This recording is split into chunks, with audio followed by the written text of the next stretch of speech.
Hello my dear students, तो एक बार फिर से आपका स्वागत है आपके प्यारे से यूट्यूब चैनल साइंस जंक्शन धीरज सर पर। और आज के इस वीडियो में हम लोग चर्चा करने वाले हैं केमिस्ट्री के लेसन 1 सॉलिड स्टेट की ठोस अवस्था की। इस वीडियो में हम लोग चर्चा करेंगे विगत परीक्षाओं में पूछे गए प्रश्न जो इस अध्याय से पूछे गए हैं, साथ ही साथ कुछ ऐसे संभावित प्रश्न जो एग्जाम के दृष्टिकोण से महत्वपूर्ण हैं। इन सभी प्रश्नों का संग्रह मात्र एक ही वीडियो शूट में हम लोग डिस्कस करने वाले हैं। ज़्यादा चर्चा न करते हुए वीडियो स्टार्ट करते हैं। और सबसे पहला क्वेश्चन है कि निम्नलिखित में से कौन जो है वह सहसंयोजक ठोस है।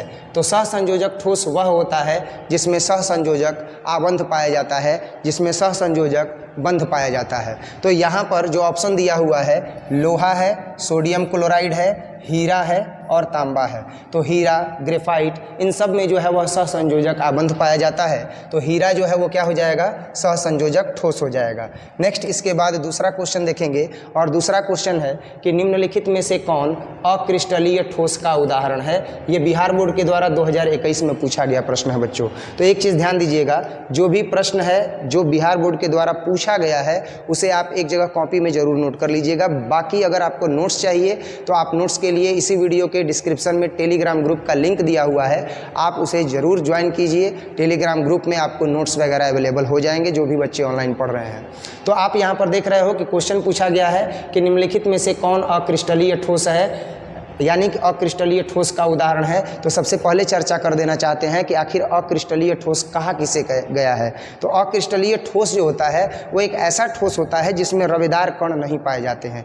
यानी जब कभी भी अगर किसी ठोस को ब्रेकअप किया जाता है, तोड़ा जाता है, ब्रोकअप किया जाता है, तो ऐसे सिचुएशन में वहाँ पर जब रवेदार कण नहीं मिलते हैं तो कहा जाता है कि वो कौन सा ठोस है, तो वो अक्रिस्टलीय ठोस है। तो यहाँ पर जो ऑप्शन दिया गया है, हम देख रहे हैं कि ऐसा कौन है जो अक्रिस्टलीय ठोस का उदाहरण है। अब यहाँ पर ध्यान देना, अगर रवादार कण नहीं पाया गया तो वो क्या हो जाएगा, रवादार कण अगर नहीं पाया गया तो वो अक्रिस्टलीय ठोस कहलाता है। तो यहाँ ये पूछा गया है कि अक्रिस्टलीय ठोस का उदाहरण कौन है। तो ध्यान दीजिएगा, कांच को जब हम लोग फोड़ते हैं तो उसमें रवेदार कण की प्राप्ति होती है, इसीलिए इसका आंसर हो जाएगा सी, यानी कांच जो है वो अक्रिस्टलीय ठोस का क्या है, उदाहरण है। उम्मीद करते हैं आपको बखूबी ये समझ में आ गया होगा। नेक्स्ट जो क्वेश्चन है बच्चों, नेक्स्ट क्वेश्चन आपके स्क्रीन पर है 3rd नंबर कि रवेदार में या रवा में जब इलेक्ट्रॉन ऋणायन द्वारा खाली स्थान में पकड़ लिया जाता है तब कौन सा दोष होता है। अब ध्यान दीजिएगा, जब कभी भी अगर इलेक्ट्रॉन जो ऋणायन द्वारा खाली स्थान होता है उसमें आकर्षित कर लिया जाता है तब कौन सा दोष होता है। तो ऐसी स्थिति में एफ सेंटर जो है वह दोष होता है, यानी ऐसी स्थिति में जो है वो एफ सेंटर दोष डिफेक्ट वहाँ पर नज़र आता है। नेक्स्ट जो है वो हम देखेंगे अगला क्वेश्चन। और अगला क्वेश्चन है कि बेरवेदार ठोस का उदाहरण कौन है। तो बेरवेदार जो ठोस है वो कौन कहलाएगा। तो सबसे पहले रवेदार ठोस की बात करते हैं। तो क्रिस्टलाइन सॉलिड को ही रवेदार ठोस कहते हैं, जिसमें क्रिस्टल होते हैं, क्रिस्टल से जुड़ करके ठोस बना होता है तो वो क्रिस्टलाइन सॉलिड होता है। और जिसमें क्रिस्टल नहीं होते हैं तो वो बेरवेदार ठोस कहलाता है। तो बेरवेदार, अब देखो जैसे हीरा है तो हीरा को तोड़ेंगे तो रवेदार कण उसमें से निकलेगा, क्रिस्टलाइन निकलेगा। ग्रेफाइट को तोड़ेंगे तो क्रिस्टलाइन निकलेगा। नमक में तो क्रिस्टलाइंस होते ही हैं, Na का अलग होता है, Cl का अलग होता है। तो रबर ही एक अब ऐसा बचा जो बेरवेदार ठोस का उदाहरण है। और ये 2021 में बिहार बोर्ड के द्वारा पूछा गया प्रश्न है। क्लियर है बच्चों। अब नेक्स्ट जो है वो अगला क्वेश्चन है कि HCP इकाई सेल में परमाणुओं की संख्या कितनी होती है। HCP hexagonal close packing. तो हेक्सागोनल क्लोज पैकिंग में परमाणुओं की संख्या कितनी होती है, ये 5 नंबर क्वेश्चन है। और इसमें मैंने बताया था कि जो परमाणुओं की संख्या होती है वो कितनी होती है, तो 12 होती है। तो HCP इकाई सेल में परमाणुओं की संख्या कितनी हो जाएगी, तो परमाणुओं की संख्या हो जाएगी 12।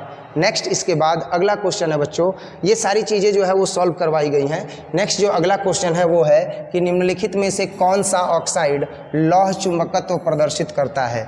यानी ये जो दिया गया है ऑप्शन में ये ऑक्साइड है, जैसे क्रोमियम डाइऑक्साइड है, मैग्नीज डाइऑक्साइड है, वेनेडियम पेंटाऑक्साइड है और इसके बाद Fe3O4 है। तो इनमें से कौन सा ऐसा ऑक्साइड है वो ऑक्साइड लौह चुंबकत्व गुण जो है वो प्रदर्शित करता है। तो लौह चुंबकत्व गुण प्रदर्शित करने वाला जो आप यहाँ पर देख रहे हो वो है क्रोमियम डाइऑक्साइड। 6 नंबर का आंसर हो जाएगा क्रोमियम डाइऑक्साइड और यही इसका सही आंसर होगा। क्रोमियम डाइऑक्साइड एकमात्र ऐसा ऑक्साइड है जो लौह चुंबकत्व के गुण को प्रदर्शित करता है। नेक्स्ट देखेंगे 7 नंबर क्वेश्चन बच्चों, और 7 नंबर क्वेश्चन है कि क्रिस्टल होते हैं, यानी क्रिस्टल कैसे होते हैं, क्रिस्टल कितने प्रकार के होते हैं। ये 2019 में प्रश्न पूछा गया है। मैंने पहले ही कहा है कि जो बिहार बोर्ड के द्वारा क्वेश्चन पूछे गए हैं उन क्वेश्चंस का जो बिहार बोर्ड के द्वारा क्वेश्चंस पूछे गए हैं उन क्वेश्चंस का जो है वो संग्रह इसमें रहेगा। तो यहाँ पूछा गया है कि क्रिस्टल होते हैं, क्रिस्टल कितने प्रकार के होते हैं, 4 प्रकार के होते हैं, 3 प्रकार के होते हैं, 7 प्रकार के होते हैं, या इनमें से सभी। तो 7 नंबर का जो आंसर होगा वो होगा कि क्रिस्टल कितने प्रकार के होते हैं। तो क्रिस्टल जो होते हैं वो 4 प्रकार के होते हैं। इसका जवाब क्या हो जाएगा, 4 प्रकार के। क्रिस्टल मुख्यतः 4 प्रकार के होते हैं, तो इसका जवाब हो जाएगा 4 प्रकार के। नेक्स्ट जो है वो हम देखेंगे 8 नंबर क्वेश्चन, और 8 नंबर जो क्वेश्चन है वो है कि रवेदार ठोस है या रवादार ठोस है। तो रवादार ठोस कौन सा है, 8 नंबर क्वेश्चन है। तो रवादार ठोस जो है यहाँ पर अभी ये बताए थे, रिपीटेड क्वेश्चन है कि हीरा जो है ना वो रवेदार ठोस है। हीरा जो है वो क्या है, रवेदार ठोस है। कांच, रबर और इनमें से सभी अगर देखा जाए तो रबर जो है वो रवेदार ठोस नहीं है। साथ ही साथ कांच जो है वो रवेदार ठोस है, हीरा भी जो है वो रवेदार ठोस है, रबर रवेदार ठोस नहीं है इनमें से सभी। तो आप यहाँ पर ऑप्शन ए लगाइएगा, हीरा। दूसरा आप क्या लगा सकते हैं कि जो कांच है वो भी रवेदार ठोस है, ये भी इसका आंसर सही ही होगा। ठीक है ना। अब यहाँ पर ये ऑप्शन सी में देना चाहिए कि ये दोनों, और फिर देना चाहिए कि इनमें से कोई नहीं या इनमें से सभी। तो हीरा भी रवेदार है और कांच भी क्या है, रवेदार है। नेक्स्ट देखेंगे 9 नंबर। 9 नंबर है कि HCP, 9 नंबर क्या है, HCP हेक्सागोनल क्लोज पैकिंग संरचना में पैकिंग प्रभाज कितना होता है। ये 2018 में पूछा गया है। अभी तो ये ऑब्जेक्टिव में पूछा जा रहा है, और कभी कभी तो इसका जो प्रमाण है ना वो भी पूछ देता है। 9 नंबर क्वेश्चन में पूछ देगा कि HCP संरचना में पैकिंग प्रभाज जो होता है वो होता है 0.74। इसे प्रमाणित कीजिए। इसका तो जवाब भी हम दे दिए कि HCP संरचना में जो पैकिंग प्रभाज होता है वो 0.74 होता है। 0.74 जो है वो होता है। इसको आप क्या कीजिए, प्रमाणित कीजिए। तो कभी कभी फॉर्मूला प्रमाणित करने के लिए भी दे देता है और कभी कभी जो है वो ऑप्शन में भी दे देता है। तो यहाँ पर तो हालांकि इसका आंसर हो जाएगा बी, 0.74। तो इस प्रकार से 9 नंबर क्वेश्चन का भी जो है वो हमने देख लिया कि आंसर क्या होगा। 9 नंबर क्वेश्चन का जो आंसर है वो हमने देखा कि 0.74 होगा। नेक्स्ट क्वेश्चन देखेंगे 10 नंबर, और 10 नंबर जो क्वेश्चन है वो आपके सामने है क्या, तो 10 नंबर क्वेश्चन है कि मूल क्रिस्टल तंत्रों की संख्या होती है, यानी कुल जो क्रिस्टल तंत्र होते हैं वो कितने होते हैं। ये 2023 और 2017 में बिहार बोर्ड के द्वारा पूछा गया क्वेश्चन है। बिहार बोर्ड ने 12th क्लास का जो पेपर लिया है 2023 में और 2017 में, उसमें एक ऐसा प्रश्न इंक्लूड किया जिसमें क्रिस्टल तंत्रों की संख्या से संबंधित प्रश्न था।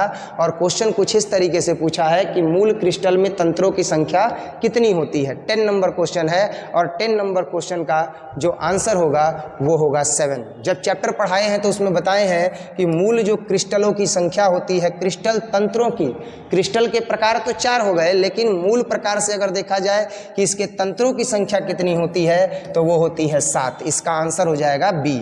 नेक्स्ट अगला क्वेश्चन देखेंगे 11 नंबर। 11 नंबर क्वेश्चन है कि BCC इकाई सेल में, तो BCC का मतलब क्या होता है, BCC का मतलब होता है body centred cubic unit cell, cubic unit cell. तो body centred cubic unit cell में मुक्त खाली जगह का प्रतिशत कितना होता है, ये 11 नंबर क्वेश्चन है। तो मुक्त जो खाली जगह होता है उसका प्रतिशत मान कितना होता है। अगर ये देखें तो इसको प्रमाणित करवाए हैं कि मुक्त जो खाली स्थान होता है वो 32% होता है। अब बच्चों देखिए, ऑब्जेक्टिव का जो ये पूरा वीडियो है वो वीडियो शूट कर रहे हैं, और इसमें अगर आप ये कहें कि BCC इकाई सेल में मुक्त खाली जगह का प्रतिशत 32% कैसे होता है, इसको आप प्रमाणित करके दिखाइए, तो इसको हम एक अलग से वीडियो शूट करके दिखा देंगे। क्योंकि ये टॉपिक अब बनाएंगे तो कम से कम बोर्ड के 2 स्लाइड में बनेगा, प्रमाणित करना पड़ेगा। तो इस वजह से यहाँ पर उसे प्रमाणित नहीं कर रहे हैं, बस ये डिस्कस कर रहे हैं कि BCC इकाई सेल में, body centred cubic unit cell में मुक्त खाली जगह का जो प्रतिशत होता है वो कितना होता है भाई, तो वो 32% होता है। काम खत्म, केवल इतना ही।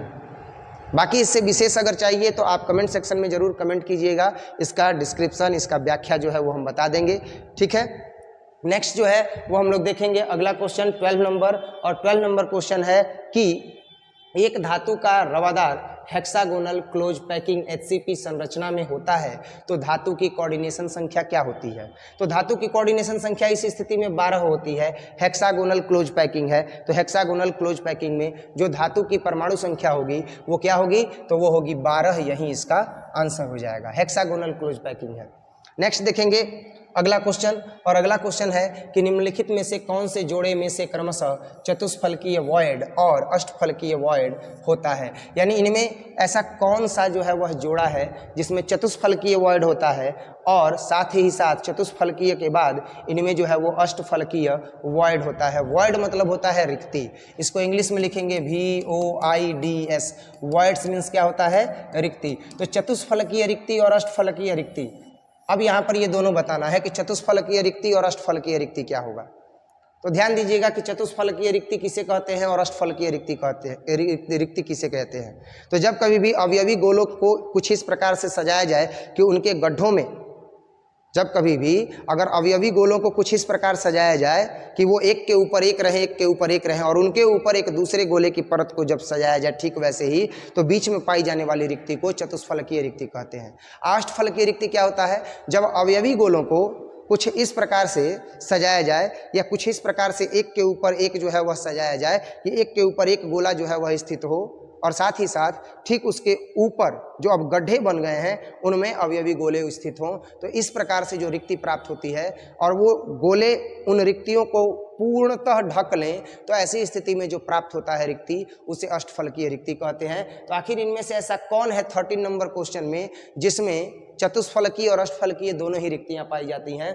तो चतुष्फलकीय और अष्टफलकीय रिक्तियां HCP और CCP में पाई जाती है, हेक्सागोनल क्लोज पैकिंग में पाई जाती है और क्लोज और CCP में पाई जाती है, HCP और CCP में पाई जाती है। तो इसका आंसर जो है सिंपल क्यूबिक यूनिट सेल में जो है वो पाई जाती है या सिंपल क्यूबिक क्लोज पैकिंग में पाई जाती है। एक हो गया HCP हेक्सागोनल क्लोज पैकिंग और एक हो गया सिंपल क्यूबिक यूनिट सेल या सिंपल क्लोज पैकिंग में पाई जाती है, क्यूबिक क्लोज पैकिंग में पाई जाती है ना। CCP का मतलब हो जाएगा क्यूबिक क्लोज पैकिंग में पाई जाती है।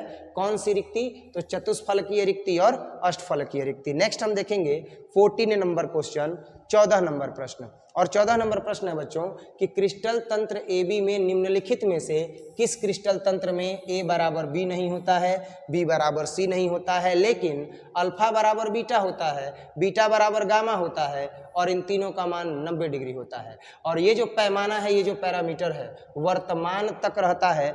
ये 2017 में जो है वह पूछा गया प्रश्न है, 2017 में पूछा गया ये प्रश्न है कि आखिर क्रिस्टल तंत्र AB में निम्नलिखित में से ऐसा कौन सा तंत्र है जिसमें A बराबर B बराबर C बराबर नहीं होता है, लेकिन अल्फा बीटा और गामा बराबर होता है, जिसका मान कितना होता है, तो जिसका मान होता है 90 डिग्री और ये वर्तमान तक रहता है। तो इसका आंसर जो है वो क्या होगा। अब ऐसा कौन सा जो है वह क्रिस्टल तंत्र है, तो इसका जवाब होगा जो अभी आप देख रहे हो त्रिनताक्ष, ऑर्थोरोम्बिक, एक नताक्ष, घनाकार। तो 14 नंबर का जो आंसर होगा वो होगा B।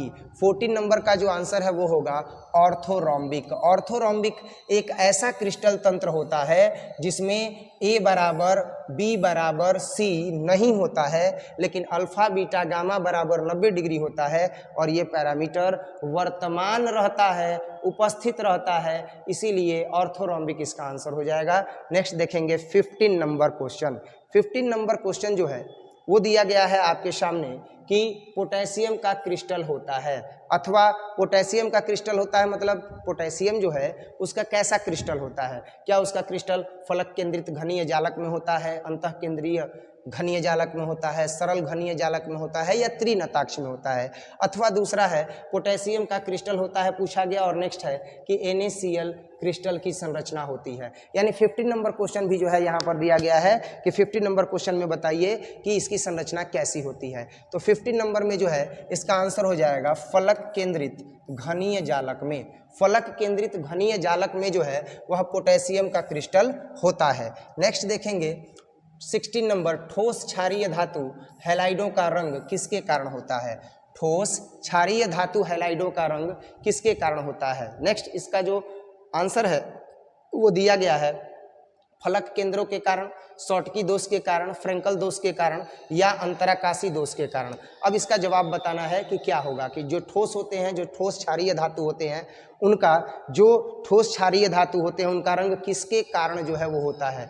तो जो ठोस क्षारीय धातु हैलाइड होते हैं उनका जो रंग होता है वह फलक केंद्रों के कारण होता है, यही इसका आंसर हो जाएगा। नेक्स्ट देखेंगे 17 नंबर, सोडियम क्लोराइड का जालक है। तो सोडियम क्लोराइड का जालक क्या है। सोडियम क्लोराइड का जो जालक है वो है अष्टफलकीय। सोडियम क्लोराइड का जालक कैसा है, अष्टफलकीय होता है सोडियम क्लोराइड का जालक, यही इसका आंसर हो जाएगा। 18 नंबर है कि निम्नलिखित में से किस धातु की समन्वय संख्या 8 होती है। 18 नंबर प्रश्न है। 18 नंबर प्रश्न में ये पूछा गया कि सोडियम और इसके बाद जो है जिंक है, इसके बाद जो है वो Au है, इसके बाद जो है वो Fe है। तो इनमें से किसकी समन्वय संख्या जो है वह 8 होती है। ये 18 नंबर प्रश्न है। इसका जवाब होगा कि पोटेशियम। पोटेशियम की जो समन्वय संख्या होती है वो 8 होती है। नेक्स्ट देखेंगे घनाकार क्रिस्टल में ब्रेविस जालकों की संख्या कितनी होती है। ये 2022 में बिहार बोर्ड के द्वारा पूछा गया प्रश्न है। बिहार बोर्ड के द्वारा ये पूछा गया जो प्रश्न है, इसमें पूछा गया है कि ब्रेविस जालकों की संख्या घनाकार क्रिस्टल में कितनी होती है। तो 19 नंबर का जो आंसर होगा वो होगा 1। क्या होगा, 1 होगा, यानी इसका आंसर हो जाएगा बी। तो इस प्रकार से हम देख रहे हैं कि घनाकार क्रिस्टल में ब्रेविस जालकों की संख्या जो होती है या ब्रेविस जालकों की जो संख्या होती है वह 1 होती है। नेक्स्ट 19 नंबर के बाद 20 नंबर देखेंगे बच्चों कि एक अष्टफलक रिक्ति निम्नलिखित में से कितने गोलों से घिरी होती है। 20 नंबर क्वेश्चन है। तो हम यहाँ पर देख रहे हैं कि जो अष्टफलकीय रिक्ति है वो कितने गोलों से घिरी रहती है। तो मैंने बताया था कि अवयवी गोलों के क्रम को कुछ इस प्रकार से व्यवस्थित किया जाता है कि अभिष्ट गोले इसके ऊपर हों और तब ये बीच में जो रिक्ति है यहाँ पर एक और गोला आ जाए और फिर ये तो आगे से न हुआ, एक यहाँ पर 2 गोला यहाँ पर, फिर ऊपर 2 गोला और 2 गोला। तो अब इसके बाद ये तो कितने गोले हो गए। तो इस प्रकार से अगर हम देखें तो यहाँ पर ये 1 गोला हुआ और फिर इसको और ढक देंगे तो अष्टफलकीय रिक्ति जो है इस प्रकार से यहाँ पर अगर हम देखें तो इसका आंसर जो है वो बी होगा, यानी 6 गोलों से ढकी रहती है। तो 1 2 3 4 और एगो ही ढक लिया 5, एगो पीछे से आकर के ढक लेगा तो जो रिक्ति मिलेगा वो अष्टफलकीय रिक्ति मिलेगा। तो टोटल गोलों की संख्या जो है वह 6 है। तो 20 का जो आंसर हो जाएगा वह बी हो जाएगा, यानी 6 गोलों से अष्टफलकीय रिक्ति जो है वह ढकी हुई रहती है।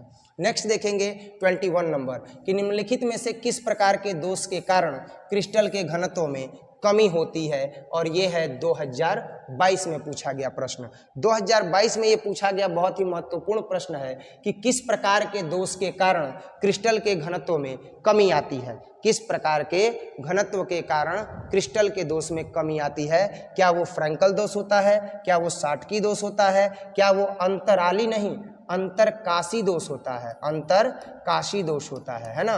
तो क्या वो अंतरकाशी दोष होता है या फलक केंद्रित जो है वह दोष होता है। तो 21 नंबर जो क्वेश्चन है इसका आंसर हो जाएगा बच्चों बी नंबर, शॉर्टकी दोष। शॉर्टकी दोष के कारण जो है वह क्रिस्टल के घनत्व में कमी आती है। एकमात्र ऐसा दोष है शॉर्टकी दोष जिसके कारण जो ठोस व्यवस्था के द्वारा निर्मित ठोस होता है, ठोस व्यवस्था में निर्मित जो भी सॉलिड्स बन जाते हैं उनमें अगर शॉर्टकी दोष पाया जाता है तो ऐसी स्थिति में क्रिस्टल के घनत्व में कमी आ जाती है। नेक्स्ट देखेंगे 22 नंबर, शॉर्टकी दोष के कारण ठोस का घनत्व कैसा होता है। तो शॉर्टकी दोष के कारण जो ठोस का घनत्व होता है वह घट जाता है। इसी क्वेश्चन को घुमा करके पूछ दिया है। अभी यही तो पढ़ रहे थे हम लोग कि निम्नलिखित में से किस प्रकार के दोष के कारण क्रिस्टल के घनत्व में कमी होती है। तो क्रिस्टल के घनत्व में कमी किसके कारण होती है, शॉर्टकी दोष के कारण। इसी को यहाँ पर देखिए घुमा करके पूछ दिया गया है कि शॉर्टकी दोष के कारण ठोस का घनत्व बढ़ जाता है या घट जाता है, तो जवाब होगा कि क्या हो जाता है, घट जाता है। नेक्स्ट हम देखेंगे 23 नंबर क्वेश्चन कि फ्रैंकल अथवा शॉटकी दोष होते हैं। 23 नंबर क्वेश्चन जो है वो पूछा गया है कि फ्रैंकल क्या है, फ्रैंकल और शॉटकी दोष। तो फ्रैंकल और शॉटकी दोष कैसे होते हैं? नाभिकीय दोष होते हैं, क्रिस्टल दोष होते हैं, अणु दोष होते हैं या परमाणु दोष होते हैं। तो फ्रैंकल और शॉटकी दोष जो होते हैं 23 नंबर, इसका आंसर होगा बी कि ये क्रिस्टलाइन जो है वो डिफेक्ट होते हैं, अर्थात फ्रैंकल दोष और शॉटकी दोष जो होता है वह क्रिस्टल दोष होता है, ये इसका जवाब हो जाएगा। नेक्स्ट 24 नंबर क्वेश्चन देखेंगे कि फलक केंद्रित घनीय जालक में एक एकक कोष्ठिका कितनी एकक कोष्ठिकाओं के साथ सहभाजित होती है। अब यहाँ पर जो है वो 24 नंबर क्वेश्चन पूछा गया है कि जो फलक केंद्रित घनीय जालक होता है उसमें एक एकक कोष्ठिका कितनी एकक कोष्ठिकाओं के साथ सहभाजित होता है। क्या उसकी संख्या 8 होती है, क्या उसकी संख्या 4 होती है, क्या उसकी संख्या 2 होती है या क्या उसकी संख्या 6 होती है। तो जब फलक केंद्रित घनीय जालक में एक कोष्ठिका के बारे में पढ़ाया जा रहा था तो उसमें मैंने ये बताया है कि जब कभी भी फलक केंद्रित घनीय जालक में एकक कोष्ठिका हो तो वह एकक कोष्ठिका लगभग कितनी बार सहभाजित होती है, तो 8 बार। तो इसका जो आंसर है वो 8 हो जाएगा। 24 का जो आंसर है वो ए हो जाएगा। नेक्स्ट जो है वो 25 नंबर क्वेश्चन देखेंगे और 25 नंबर क्वेश्चन है कि एक क्रिस्टल में कितने प्रकार के क्रिस्टल जालक बनना संभव है। तो लगभग 14 प्रकार के 14 ब्रेविस रवेदार जालक पद्धति के बारे में बताए हैं। नेक्स्ट जो है वो है कि C6H6 कैसा पदार्थ है, अनुचुंबकीय पदार्थ है, लौह चुंबकीय पदार्थ है, प्रतिचुंबकीय पदार्थ है या इनमें से कोई नहीं है। 26 नंबर का आंसर होगा कि ये जो है वह प्रतिचुंबकीय पदार्थ है। नेक्स्ट देखेंगे 26 नंबर के बाद 27 नंबर क्वेश्चन। 27 नंबर क्वेश्चन है बच्चों कि FCC एक जालक में कितने परमाणु होते हैं। जो FCC है face centred cubic unit cell है, फलक केंद्रित घनाकार इकाई सेल है, उसमें टोटल कितने परमाणु होते हैं। तो 27 नंबर का जो आंसर है वो हो जाएगा डी, इसमें टोटल जो है वह 4 परमाणु होते हैं। Face centred cubic unit cell में 4 परमाणु होते हैं। नेक्स्ट जो अगला क्वेश्चन है वो है आपके समक्ष CSCl यानी सीजियम क्लोराइड की क्रिस्टल संरचना है। तो सीजियम क्लोराइड की क्रिस्टल संरचना कैसी होती है, 28 नंबर क्वेश्चन है। तो इसका जो आंसर है वो होगा face centred cubic unit cell. Face centred cubic unit cell जैसी इसकी संरचना होती है। सीजियल क्लोराइड सीजियल कह रहे हैं, सीजियम क्लोराइड की जो है वो क्रिस्टल तंत्र की जो संरचना होती है वो face centred cubic unit cell होती है। 28 के बाद 29 नंबर क्वेश्चन हम देखेंगे और 29 नंबर जो क्वेश्चन है वो है कि निम्नलिखित आयनिक यौगिकों के क्रिस्टल में आप किसमें धनायनों तथा ऋणायनों के केंद्रों में अधिकतम दूरी को बता सकते हैं। 29 नंबर जो क्वेश्चन है इसका जो आंसर है वो है CSL यानी इसका आंसर हो जाएगा सी। नेक्स्ट हो जाएगा 30 नंबर क्वेश्चन कि पी प्रकार के डोपित अर्धचालकों को प्राप्त करने में मिलाई गई अशुद्धि में संयोजी इलेक्ट्रॉनों की संख्या कितनी होती है। यानी पी प्रकार के जो डोपिंग किए हुए अर्धचालक होते हैं उनको जब प्राप्त करना होता है तो उसमें मिलाई गई जो अशुद्धि होती है उसमें संयोजी इलेक्ट्रॉन की संख्या कितनी होती है। तो 30 नंबर का जो आंसर होगा वो होगा ए, यानी 3 जो है वो संयोजी इलेक्ट्रॉनों को मिला दिया जाता है। धीरे धीरे जो है वो हम लोग आगे बढ़ रहे हैं, धीरे धीरे जो है वो हम लोग इसको फिनिश करने की ओर बढ़ रहे हैं। पर एक चीज़ आप हमेशा ध्यान रखिएगा कि अभी जिस प्रकार से इसके ऑप्शन टू ऑप्शन हम लोग चल रहे हैं, ज़्यादा एक्सप्लेन नहीं कर रहे हैं, एग्ज़ाम का भी जो है वो बर्डन है, प्रेशर है। तो आप इसमें से जितने भी बोर्ड मॉडल टाइप के क्वेश्चन हैं जो मैं बता भी रहा हूं कि किस किस साल में जो है वो बिहार बोर्ड के द्वारा ये क्वेश्चंस पूछे गए हैं, तो आप उस पर ज़रूर ध्यान दीजिएगा, आप उसको ज़रूर नोट कीजिएगा, है ना, और उस पर अच्छा खासा ध्यान दीजिएगा। क्योंकि अब समय ऐसा है जो एग्ज़ाम में आने वाले प्रश्न हैं उनको ज़्यादा से ज़्यादा देखना है, मतलब एकदम रगड़ देना है, एकदम जम के मेहनत कर देना है कि वो प्रश्न जो परीक्षा में पूछा गया है छूटे नहीं, उस पर भी अपना कमांड रहे। तो अगला क्वेश्चन जो है वो 31 नंबर है और 31 नंबर क्वेश्चन ये है बच्चों कि निम्नलिखित में कौन फेरो चुंबकीय पदार्थ है, और ये 2022 में पूछा गया है, 31 नंबर क्वेश्चन है। तो 31 नंबर क्वेश्चन में इसका जो आंसर होगा वो होगा बी, Fe3O4। Fe3O4 एक ऐसा पदार्थ है जो फेरोचुंबकीय पदार्थ है। नेक्स्ट देखेंगे 32 नंबर कि अंतः केंद्रित घनीय संरचना में उप सहसंयोजन संख्या कितनी होती है। 32 नंबर का जो आंसर होगा वो होगा 8, क्योंकि अंतः केंद्रीय घनीय संरचना में उप सहसंयोजन की संख्या का जो मान होता है वह 8 होता है। नेक्स्ट देखेंगे 33 नंबर क्वेश्चन कि ट्रांजिस्टर सेटों के निर्माण में प्रयुक्त होने वाला तत्व कौन है। यानी जो ट्रांजिस्टर बनाया जाता है उस स्थिति में ट्रांजिस्टर को बनाने में जो विद्युतीय उपकरण बनते हैं उनमें ट्रांजिस्टर होता है। तो ट्रांजिस्टर को बनाने में, जैसे मोबाइल है तो मोबाइल को बनाने में सिलिकॉन का जो है वो यूज होता है। ट्रांजिस्टर को बनाने में किसका उपयोग होता है, तो ट्रांजिस्टर सेट का जब निर्माण किया जाता है तो ट्रांजिस्टर सेट का निर्माण करने में जो प्रयुक्त होने वाला तत्व है वह है Si सिलिका। नेक्स्ट है 34 नंबर कि निम्नलिखित में से कौन ऑक्साइड धातु की तरह विद्युतीय गुण को दर्शाता है। यह है 34 नंबर क्वेश्चन। 34 नंबर क्वेश्चन में यह बताना है कि ऐसा कौन सा धातु है जो विद्युतीय गुण को दर्शाता है। तो विद्युतीय गुण को जो है वह क्रोमियम डाइऑक्साइड दर्शाता है। और नेक्स्ट जो है वो है क्वेश्चन 35 नंबर, और ये इस वीडियो का लास्ट जो है वो क्वेश्चन है कि निम्नलिखित में से कौन बेरवेदार ठोस है। ये 2020 में पूछा गया है, 2017 में पूछा गया है, 2019 में पूछा गया है। बेरवेदार ठोस कहा जाए या निम्नलिखित में से कौन अक्रिस्टलीय ठोस है। 35 नंबर क्वेश्चन है ये कि ऐसा कौन सा जो है वो ठोस है जो क्या है, तो ऐसा कौन सा ठोस है जो अक्रिस्टलीय ठोस है, यानी कि कह सकते हैं कि जो बेरवेदार ठोस है। और ये 3 बार जो है वो परीक्षा में पूछा गया है बिहार बोर्ड के द्वारा, 2017 में भी, 2019 में भी और 2020 में भी। 2020 में भी। तो इसका जो आंसर है वो क्या हो जाएगा, तो इसका आंसर हो जाएगा सिलिका डाइऑक्साइड। सिलिका डाइऑक्साइड को ही बोला जाता है क्वार्टज ग्लास। क्वार्टज ग्लास जो होता है, इस क्वार्टज ग्लास में जो है वो ये कहा जाता है कि ये बेरवेदार ठोस होता है। यानी क्वार्टज ग्लास जो होता है वो रवेदार नहीं होता है, लेकिन ग्लास रवेदार होता है, पर उसी में उसका प्रकार है क्वार्टज ग्लास। तो क्वार्टज ग्लास जो है वह बेरवेदार ठोस है, वह अक्रिस्टलीय ठोस है, और इसका फॉर्मूला होता है SiO2 सिलिका डाइऑक्साइड, है ना।